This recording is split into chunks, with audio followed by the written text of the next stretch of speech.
Hello दोस्तों, welcome to my channel history classes for civil services. प्राचीन भारतीय इतिहास के स्रोत के अध्ययन के रूप में हम इस वीडियो में दक्षिण भारतीय साहित्य को देखेंगे। दक्षिण भारत के साहित्य को हम संगम साहित्य के नाम से जानते हैं। प्राचीन काल में जब दक्षिण के साहित्यों का विलोप होने लगा तो 3 स्थानों पर हमने समय समय पे मीटिंग्स बुलाई, जिसे हम संगम कहते हैं, और जिस काल में यह संगम बुलाई गई थी उसे हम संगम काल के नाम से जानते हैं। इसका समय अंतराल रहा 100 BC से लेकर 300 AD तक। इस चार्ट में हम 3 महत्वपूर्ण संगमों को देखेंगे, जहाँ संगम, उसका स्थान और संगम की अध्यक्षता किसने की दिया हुआ है। जो पहला संगम बुलाया गया वह मदुरई में बुलाया गया और इसकी अध्यक्षता की थी अगस्त्य ऋषि ने।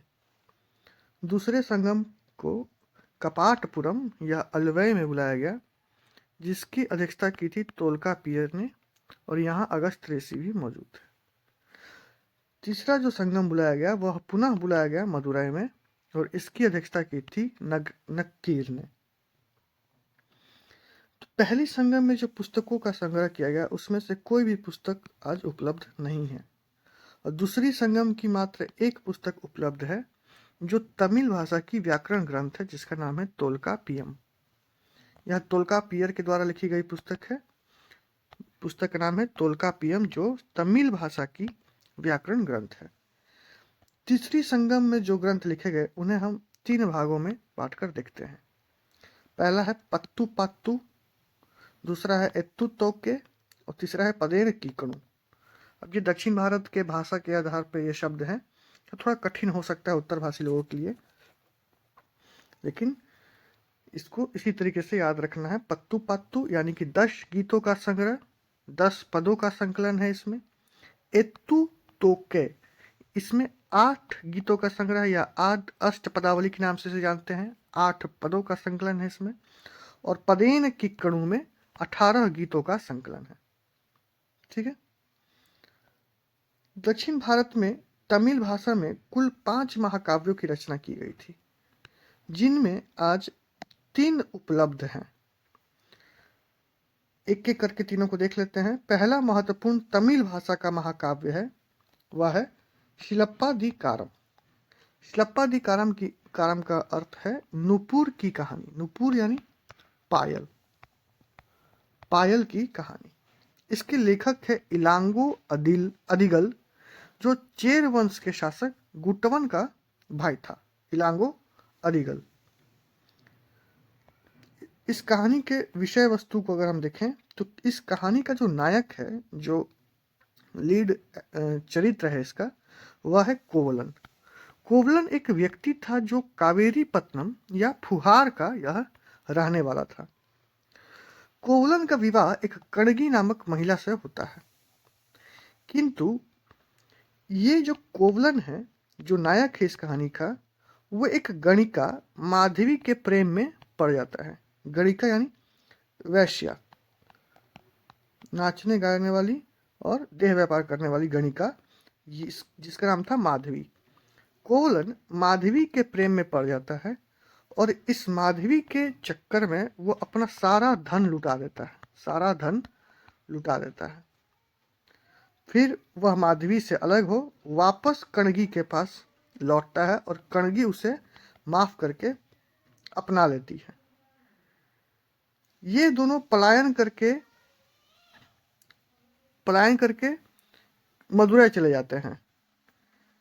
जब कणगी और कोवलन गरीबी की अवस्था में थे तो कणगी ने अपने बाएं पैर का पायल कोवलन को देकर कहा कि जाओ इसे किसी धनिक व्यापारी के पास गिरवी रखकर कुछ धन उधार ले आओ। उसी समय राजधानी में जो राजकुमारी थी या वहाँ की रानी थी, उनका एक पायल खो गया था। तो जब यह गिरवी रखने पहुंचता है, वहीं कुछ सिपाही भी आ धमके और उन्हें लगा कि कोवलन ने जो पायल गिरवी रखी है वो राजकुमारी की पायल है जो चोरी हो गई है, और इससे अंततः फांसी दे दी जाती है। इसे मृत्युदंड दे दी जाती है, कोवलन को। तो जो इसकी पत्नी है कणगी, यह अपना दूसरा पायल, जो एक हिस्सा पायल इसके पास पहले से था, वह लेकर राज दरबार में पहुंचती है कणगी।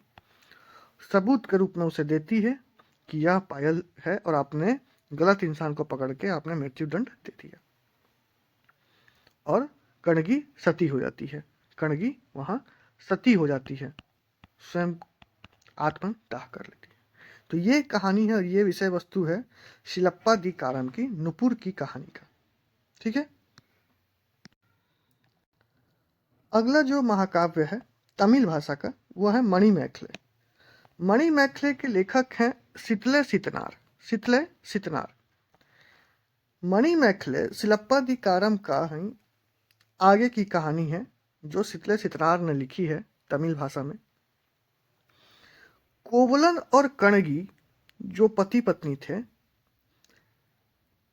कोवलन जब गणिका माधवी के प्रेम में था, उस समय जो उसका पुत्र उत्पन्न होता है, कोवलन तथा माधवी से जो पुत्र उत्पन्न होता है, उसका नाम होता है मणिमेखले। कोवलन तथा माधवी के पुत्र का नाम होता है मणिमेखले, जो बौद्ध व्यापारी था। उसकी कहानी है मणिमेखले में, जिसके लेखक हैं सितले सितनार।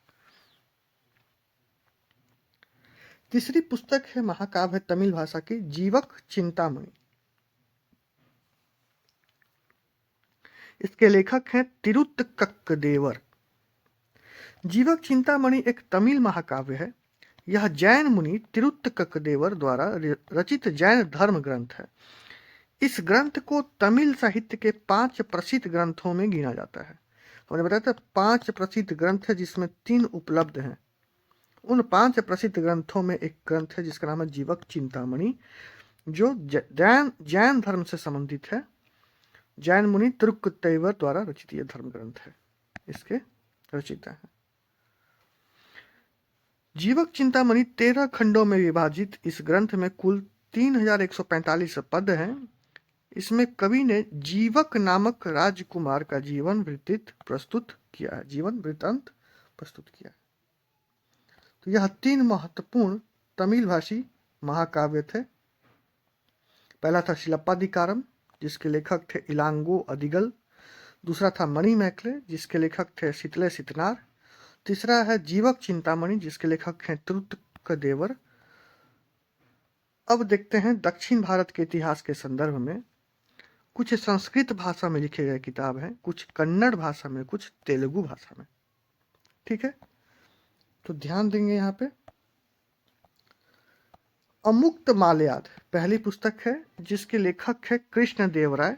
यह पुस्तक तेलुगु भाषा में लिखी गई पुस्तक है। अगली पुस्तक है मत्त विलास प्रहसन। यह महेंद्र वर्मन के द्वारा संस्कृत भाषा में पल्लव वंश के समय में लिखी गई पुस्तक है। तीसरी पुस्तक है कविराज मार्ग। यह अमोघ वर्ष के द्वारा लिखित पुस्तक है, कन्नड़ भाषा की यह पुस्तक है, कविराज मार्ग अमोघ वर्ष के द्वारा।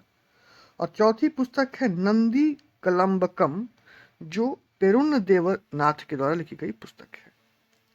और पेरुन्न देवनाथ के द्वारा ही लिखी पुस्तक है भारत बेणवा। यह तमिल भाषा में महाभारत का अनुवाद है, पेरुन्न देवनाथ के द्वारा, भारत बेणवा। ठीक है। तमिल भाषा में रामायण का अनुवाद है रामावतारम बाई कंबन। कंबन के द्वारा तमिल भाषा में रामायण का अनुवाद किया गया रामावतारम के नाम से। और महाभारत का तेलुगु में 3 कवियों के द्वारा अनुवाद किया गया है। तेलुगु में उन 3 कवियों का नाम है नयनन, टिक्कण और येरियन। इन 3 कवियों को तेलुगु भाषा के कवित्रय के नाम से जानते हैं। तमिल भाषा में पेरुन्न देवनाथ के द्वारा भारत बेणवा के नाम से महाभारत का अनुवाद हुआ। हमने अभी यहाँ पे देखा था पेरुन्न देवनाथ तमिल भाषा में महाभारत का अनुवाद किया इन्होंने। महाभारत का तेलुगु में अनुवाद 3 लोगों के द्वारा, नयन, टिक्कण और येरियन के द्वारा। इन्हें हम तेलुगु भाषा के कवित्रय के रूप में जानते हैं। तो इस वीडियो में हमने दक्षिण भारत के जितने महत्वपूर्ण साहित्य थे, जिन्हें हम संगम साहित्य के नाम से जानते हैं, उनके वर्णन को देखा। अगर वीडियो पसंद आया तो चैनल को सब्सक्राइब करें और अपने दोस्तों में शेयर करें। मिलते हैं अगले वीडियो में, तब तक के लिए धन्यवाद।